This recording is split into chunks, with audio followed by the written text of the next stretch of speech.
Hey guys, before we jump into the episode, I wanted to let you know it is brought to you by Denim. As a business owner myself, I personally know the importance of financial stability and preserving cash flow to help navigate through any freight market. With Denim's comprehensive service offering, you now have an all-in-one financial partner whose platform includes factoring, payments, freight audit, document collection management, and analytics, which help keep your business financially healthy and increase your team's time to focus on revenue-producing activities. You can also take advantage of Denim's free credit check, which they perform on all of your customers. And Denim will proactively reach out to you if they spot any signs of credit deterioration. Finally, Denim always pays your carriers first. As a broker, this is imperative to preserving your credit score in the market, which ultimately helps you become a broker of choice to your carrier partners.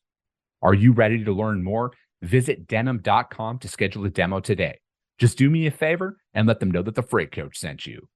This episode is brought to you by SPI Logistics, the premier freight agent logistics firm in North America. For over 40 years, SPI has been diligently building the most successful freight agent network to provide first-class relationships for our shippers, receivers, and carrier partners. We are more than another transportation network. We are a dedicated team of professionals united by one singular purpose, and that is to expedite our agents' success. All of our agents are set up for success on day one, as they are provided with a full suite of support staff that is ready to assist them with everything from after-hours emergencies to financial and administrative needs on a no-fee basis. This way, you can focus on continuing to grow your business. There is no financial risk to start, and you have the ability to earn up to 75% in commissions. If you are looking to take control of your financial future and build your business with the backing of one of the most successful logistics firms in North America, visit www.spi3pl.com to learn more. Do me a favor and let them know that the Freight Coach sent you. What is up, ladies and gentlemen? We are back. We are live. It is the Freight Coach Podcast, the top podcast in transportation, coming to you guys every single weekday, 8:30 a.m. Pacific, 10:30 Central, to break down some industry headlines. But most importantly, you guys provide some actual insight into what you can do with all of this information. If this is your first time tuning in, welcome. This is the real side of freight, ladies and gentlemen. And I say that before every single show. And what I mean by that is I only speak with transportation professionals, because at the end of the day, you guys, I want to talk to the right individuals who have done what you're looking to do or who are currently doing what you're trying to achieve, so you can take that information, apply it, utilize it, and see a meaningful difference in your business and your life. Happy Friday, everybody. I got a very special guest for you guys to come on the show. We're hoping this one works out, because the last time she was on, there were some technical difficulties and everything else that was coming along with it. But we think we're good this time. She pulled in the big guns to try and help this out. With that being said, I have Mrs. Reinke on the show with IANA now. Ann, thank you so much for joining me. Let's go. Happy Valentine's Day, Chris. I'm not as festive as you. I feel like I should have worn pink today, Ann. Just what's your deal? I know orange is orange is the new black, right? And that's why I went with black. That I'm just rolling with that at this point. All right. Well, if that's your love language is orange and black, that's fine. I'll wear pink for both of us. There we go. I'm, it's 50 degrees out here in Arizona today right now as well. So like it's hoodie weather. It's almost parka weather at the end of the day. You guys have thin blood, huh? Yeah, I'm soft now, Ann, is what it boils down to. I'm soft. I'm not Wisconsin tough anymore with my weather. It's like I need that perfect baseline of just hot every day now. Really sad. What's happened to you, Chris? It's really sad. Oh, Ann, I missed your shit talking. It's been a while since we saw each other, and you never ever let me just have anything. You just keep it real, and that's why I love you.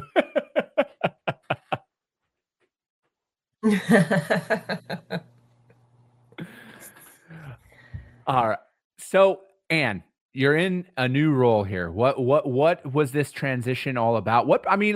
I was really happy when I saw that you were going back to the intermodal side of things, just mainly because I know that that's where your history in the industry was and everything else. Was that kind of like your main driving force to want to jump back onto the intermodal side? So, yeah, I didn't ever envision myself leaving, but I did.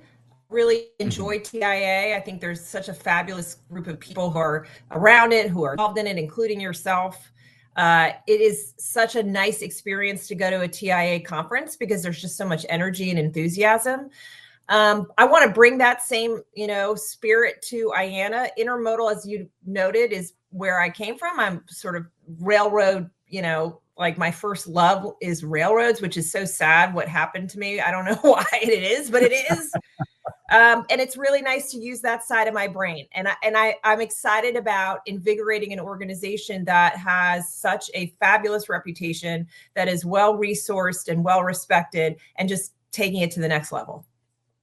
Yeah, it's, I think when it comes down to, organizations like IANA and TIA and, TCA and everything else is like, I mean, growing up in the industry, like I didn't even know about it. And then, I definitely fell in love with the importance of what you guys do on Capitol Hill and everything else to advocate for the industry as a whole, right? Because otherwise, we don't have that voice that's out there that can come from the front lines, right? Like the concerns of the everyday people who are just out here trying to build their companies or, work inside of those industries. How do they really get it? I mean, because let's be honest, if you call your local politician, are they really going to get back to you? Chances are that they're not. But if you're in their face, presenting bills and like you guys know how to speak that language through bureaucracy to get it out there and get those issues handled at that level. Yeah, one of the greatest things about associations, and depending on whatever you belong to, is the recognition that you are not alone, that there are people who've experienced worse and better situations and have solved them and can lend their advice and expertise, or provide a resource that you need that you didn't even know that you needed.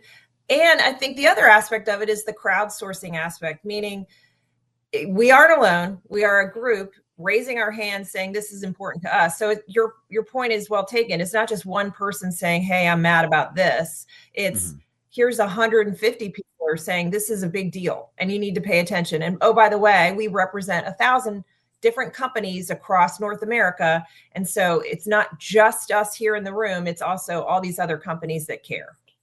Yeah. No, I completely agree. So like coming into, this year's legislative cycle and everything that's going on out there, the transportation secretary has been appointed. Things are coming out here. What are some of your guys' main priorities this year on Capitol Hill from a legislative standpoint? Yeah, so one of the biggest priorities for me is to establish much more of an advocacy presence. So, that's my background. That's what I did with the railroad. That's, what I did for USDOT. And certainly TIA, I didn't have to do very much to enhance it. I just helped it, because it was already pretty far along. We don't have advocacy as a general muscle, I think, is to establish a regular cadence of going up to Capitol Hill and talking about requirement that anyone who works as an owner operator has to work as a company driver. And I think you would agree most owner. Uh-oh.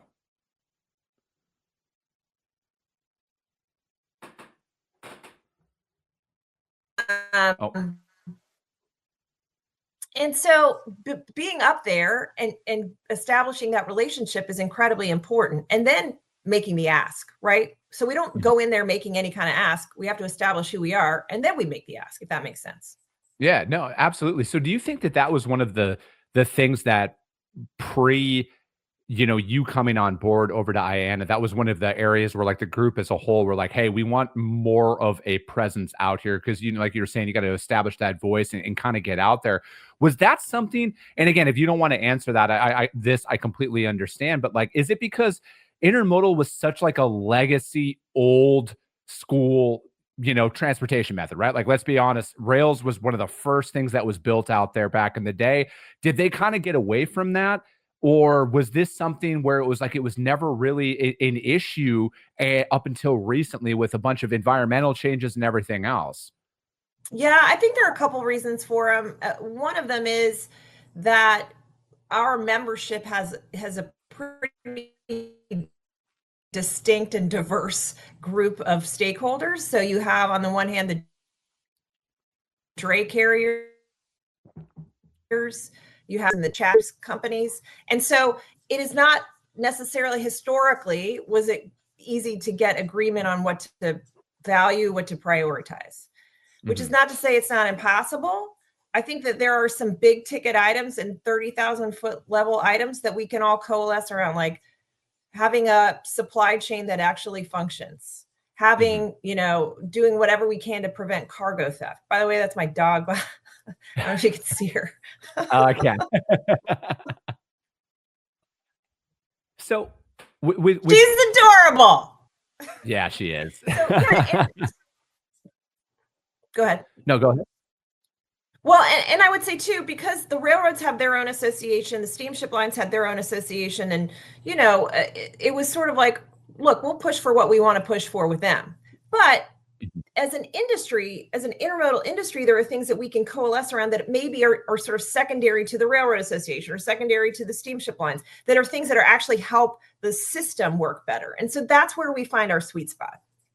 Okay, so you guys are kind of like a culmination of steamship line, drayage carriers, intermodal train, and everything else. Okay, so this is just my complete. I had no idea. I thought you guys were just on the intermodal side. That's just my public school education of just processing information that's out there. So no, that's no, good. no, So you're right. I mean, it's just those facets are. It's essentially whoever provides any kind of service for containers, right? And so it's all about container traffic. And so those are the different kind of stakeholders that do that. I got you. So are you guys, I mean, just talking about container traffic and everything else, are you guys kind of privy about what's going on with the Longshore Union on the East Coast then, and really finding out a lot about that? I mean, it's seemingly, I don't want to say like it's gone, it's gone away, but they've seemingly came to an agreement on a lot of that. So like any new port strike talk has pretty much been shelved here as of late. Yeah. So we got on a coalition letter before they came to an agreement, just to say, look, a strike would hurt everybody. Now, I will say intermodal numbers were way up in December because of all like the buying of container goods that go in containers. They all went on the West Coast. They didn't go to the East Coast. But so we got a lot of trade in December and some in January, probably because of looming tariffs. But that being said, it doesn't help anybody having a strike. And I would say, this is speaking for myself, I think long term, we've got to make sure American ports are competitive with the world. Right now, they're not as much as they could be. And so I hear many things that automation isn't the answer. And it's, that doesn't necessarily help ports grow. But if we know that ports are confined to a small footprint and that NIMBYs prevent it from expanding, surely then we have to think about what the role of automation is in making sure those ports continue to sustain traffic and grow and thrive and all of that. Yeah, no, I'm right there with you. And like I see both sides of the argument, right? Like I get it. I'm not going to ever sit up here and say, "Oh, I would love for you to automate my job away from me." But at the end of the day, if we're talking about it from a global level, from a competitive stake across there, we're not. Like I don't even think we're in the top 20 from the last time. I could be wrong, but from the last time I checked, we're not even ranked in that from an efficiencies, capabilities standpoint, and everything else. And considering we literally have the world's largest economy by a lot, you would think that our supply chain would be as efficient as possible. And, so again, that is a testament to like how great we are as an industry for us to not even have that and to be able to pump the volume of freight that we do through our borders. No, I think that's exactly right. And yes, is automation the absolute panacea for everything? No. However, again, if we're thinking about growth and if we're thinking about expanding our footprint as it relates to, getting more container traffic in and making it flow efficiently, then that's certainly something that has to be a tool in the toolkit. Yeah, no, I'm right there with you. And I think like we have to, like, at some point we have to come to the realization that like we need to improve, like as an industry, whether it's, domestic truckload, rail, port work, we have to improve. And I feel like, if we're going to actively look at everybody's complaints about everything, whether it's dwell time, stuff like that. Insert any industry topic out there. Where can automation come in and fix that? How do we become more efficient? And if we're more efficient out there, I mean, again, you can get more work in throughout the day. We can move more volume through there because, I look at it like this. Say all the tariff stuff happens and then we reindustrialize the United States of America. Like that seemingly is the plan that's out there. Are we prepared for that right now? And it's like, if we look at it from that 30,000-foot view, we're not prepared for it. And we need to be prepared for it, right? Like I'm just one of those individuals where it's like, I love global trade and everything else, but like at the end of the day, are we as good as we could be? And I don't think the answer is yes right now. I think it's a resounding no. We need to improve. Yeah, no, here and now I'm going to like you and I egg each other on when we start having like our pulpit speeches about the world. So I feel like this is happening to us again because this has happened to us before. But I 100% agree. And part of that is I think we've been focused on sort of things that are not as important but sexier. Like we got to remember the blocking and tackling of what we do as a country that benefits our growth, benefits our prosperity, and benefits our people. And part of that is infrastructure. And yeah, it's not sexy to fix highways. And it's not sexy to grow ports and make, put in more terminals and that kind of thing. But it's critically important. And I do think we've lost a little bit side of that as we focus on other things that care or just, interest groups are pushing. Let's not forget government is supposed to do small things well. And not necessarily do these sort of big things huge, like do the small things well. And like, let's focus on that. And our competitiveness is critical to all of that. Yeah. No, I'm right there with you. And I look at it like this too, like as consumer demand shifts to more instant gratification on everything, right? Like just the Amazon effect that's out there. For us to get freight processed through our ports faster, we need to become more efficient out there. We need to rebuild our freeway system. We need to do a lot of that stuff. And if we're going to compete at a higher level, if we are going to grow at all, we need to look at that across the board. I mean, geez, if you've flown in the last 12 months, I think it's alarming, and how Kansas City has the nicest airport in the United States of America, and it's not even close because it's the newest one that's out there. Some of our airports are like, it's dismal to fly in and out of a lot of those right now. So again, if we look at our infrastructure, if we look at the supply chain as a whole, we have to look at all of those facets of it. And you're right. I am not to like just toot each other's horns here, but like I'm right there with you. And the blocking and the tackling is the most important components of all of this stuff. And it is always overlooked for larger, sexier issues that get better headlines that's out there. But unfortunately, even in due time, that's going to catch up to us. And I feel like that time is right now. Like we've punted enough on a lot of the critical infrastructure improvements that need to happen. Like we need to fix that stuff now. Yeah, no, you're exactly right. And neither one of us are aviation experts, but for years and years and years, they've talked about improving air traffic control systems and haven't done it for a variety of reasons. So that's just the example of what we're saying, which is let's not ignore the problems. Let's try to fix them. And as a counter to that, let's not overregulate with pet issues either, which prevents competitiveness. And I'm thinking about the railroads, they pay for their own infrastructure themselves, but if they're in a very bad regulatory climate, that prohibits their ability to capitally invest. And so that's also part of the equation. We've got to be sensible with how we grow and regulate the industries that are, regulated commodities. So, speaking of that, when it comes down to intermodal and rail transportation that's out there, how does that improve? How does that become more efficient, right? Like, I don't know much about it, but is there more efficient tracks that can be laid that, helps that? Like, what does that look like from an improvement standpoint?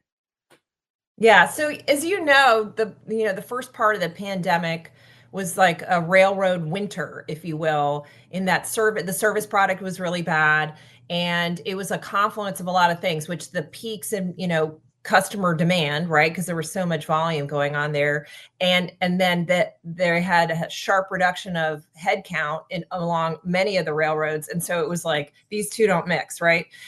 Since that time, they've improved their service product. It's a lot better. It's a lot more reliable, a lot more consistent. I think when you talk to the railroads themselves, and I've had a great opportunity to talk to a few, what they say is It's trying to find the right balance between the carload, right? Which is the carload guys don't necessarily care about just in time. They don't care about, when the commodity gets to them. And it doesn't chew up as much capacity, whereas the intermodal does care about that, and it chews up a lot of capacity. And so to your point about laying additional infrastructure, there are going to be lanes where you need to triple track, and that's always the challenge. Yeah, it's and I also look at it from the perspective, like just this is just the correlation between what I do every day and the domestic truckload side of things too. Is like when there's some of those rural manufacturing facilities that are out there, and there's delays on the rail, or they're not getting their cars coming up there at their normal level, and how that has an effect on the domestic truckload market and everything else. Like, is this something where there is like that's where like a natural expansion comes, is like adding in additional capacity into the market? Or is the rail market right now kind of like, hey, we're good, like we're kind of operate I don't want to say operating great, but like, you know what I mean, like they're like capacities in line with freight volumes and everything else that comes on out there? Or is that the natural progression of like, how do we more consistently reach some of those rural areas? Yeah, that's like a complicated question to answer. It's a really good one, but I'll take like what I think my take is, and I'm sure there are a lot of railroad experts who would amplify or add on to what I'm saying. But the hope of intermodal folk at the railroad is to convert traffic from truck to train, right? And so how do you do that? Well, a couple ways. One, you got cheaper rates. Two, you got better service. And so they do typically, between, cheaper rates and better service, they typically have cheaper rates. And so what they are now focusing on is, how can we make it better service? Because otherwise the default for most shippers or most customers is to go truck, right? Because it's convenient, it's speedy, all of that. I'd say the other piece of it is making sure the technology, the visibility of where the cargo is at all times, is probably something that they'll have to continue to make better. And so there's some of that, and I think there needs to be some more of that, because that's part of what a shipper is saying, like, where's my stuff, right? Mm-hmm. And so making sure that, like, we provide the best customer experience for everybody. And railroads for a long time didn't really have to focus that on as much, right? Because they were the railroad. And I think that has definitely changed. Yeah, I think that visibility, and again, though, I haven't moved intermodal freight in a long time. It's just not my wheelhouse. But like at the end of the day, I just remember, the visibility piece being lacking, right? Like it shows picked up, but like then you don't know for 2 weeks or whatever where the cargo actually is. Is that something that, Right. maybe some of your members are looking at investing in? Is how do they improve that visibility, that real-time tracking? Because, again, if a competitive truckload is in there and like, no, we can let you know where things are 24/7, 365. We'll keep you constantly updated. I feel like at some point people are going to look at the price and be like, well, is it worth it to save a couple of pennies to not know where stuff is from an inventory planning perspective and everything else? So is that like a natural progression where that real-time visibility on rail cars is going to be a thing here in the coming years? Yeah, I think so. And part of it is to provide better customer experience, and part of it will be to counteract cargo theft. Mhm. And the technology has been embraced by the brokers, as you know, and by, to some extent, the carriers there. And so I do think that will be part of it. What's tougher, of course, is when you thing with one container, you're dealing with a train that's hard. It makes it a little more challenging, right? But that's Mhm. all. Yeah, it's I think of it a lot of it with the volume of cargo that's being shipped out on a train, right? Like, I mean, there's one that runs literally on my route to work every day, and there's hundreds of cars that are associated with that, and kind of keeping all of that in line. I think is, it's a challenge, right? And I think like that's just something that we can, there's an opportunity in a lot of that, I think, at the end of the day. And, I think like cargo theft and insecurity is constantly out there. I mean, I will never forget the image that I saw back in, I forget when it was, but in Los Angeles, when like they just happened to know the one rail car full of Panasonic TVs and everything else. It's like improving a lot of that goes on out there, I think is going to be at the forefront of everybody's minds. Yeah. And unfortunately, as you know this, and we're getting political for ever so briefly, there has not been as much prosecution of this of this crime of cargo theft as there should be. And these are not just crimes of opportunity. This is actually like organized crime. In many cases, these are, really bad dudes. Mm-hmm. Who have gangs or cartels and are sophisticated and know how to figure this out. And no one does anything to prosecute it. So one of the things the railroads are working on is really trying to get enforcement of existing laws so that you actually prosecute these people and they don't just come back the next day and do the exact same thing. Yeah, no, I mean, I think it's a very, very accurate statement. I have been saying that on this show for years, and that this is way more organized than people are even remotely giving it credit for. Because, again, I look at it like I've moved, a couple of truckloads in my career. It's no surprise to anybody out there, like high value, theft cargo and everything else that goes on out there. But then on top of it, like this is just the history nerd that comes out in me. And I was talking about this with Gen Logs the other day as well. When you're looking to overtake a country, you cut off the supply line. Like that is like just that's just warfare 101 right there, is how do we go and infiltrate the supply chain to stop the flow of goods coming and going from a company. And and the fact that just gets overlooked at the level it does, it's so alarming on so many levels to me. Yeah. And finally, it seems like some people are waking up. They need to wake up a little bit more quickly, I would say. Yeah, I'm right there with you. And I always appreciate you coming on. You keep it real. There's no other way to put it. You keep it real when you come on here. There's no canned answers that ever come from Ann Reinke. She just shoots you straight, and that's why I love having you on. And how does anybody reach out to you guys to find out more about IANA? Do you guys have any conferences coming up that you guys want to bring some visibility toward? Yeah. So go to intermodal.org. There's tons of stuff in there. It's really interesting. There's some data on there that could be helpful, and all the kinds of activities that we get into. We have our business meeting in May for people who are kind of like intermodal nerds and want to dive deep into the weedy stuff. And then we have our Intermodal Expo, which is in September in Long Beach.